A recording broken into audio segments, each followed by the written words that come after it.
চট্টগ্রামের কদমতলীতে দাউ দাউ করে জ্বলছে বহুতল ভবন।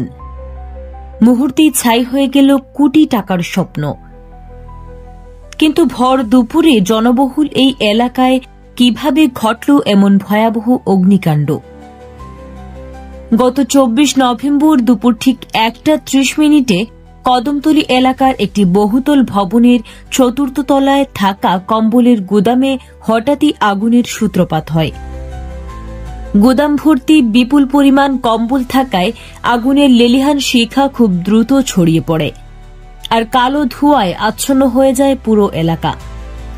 খবর পেয়েই ফায়ার সার্ভিসের 7 থেকে 8টি ইউনিট দ্রুত ঘটনাস্থলে ছুটে আসে এবং তাদের আপ্রাণ চেষ্টায় প্রায় 2 ঘণ্টার লড়াই শেষে বিকেল 3:30 আগুন নিয়ন্ত্রণে আসে। স্বস্তির খবর হল, এত বড় দুর্ঘটনায় এখন পর্যন্ত কোনো প্রাণহানির খবর পাওয়া যায়নি। তবে আগুনের গ্রাসে গুদামের বিশাল মজুদ পুড়ে যাওয়ায় ব্যাপক আর্থিক ক্ষতি হয়েছে, যার সঠিক পরিমাণ এখনও নিরূপণ করা যায়নি।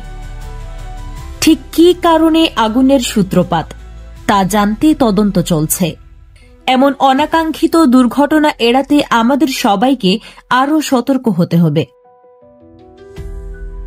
এই ধরনের গুরুত্বপূর্ণ আপডেট পেতে আমাদের সঙ্গে থাকুন। BGN TV 24, সংবাদ যেখানে, বিশ্বস্ততা সেখানে।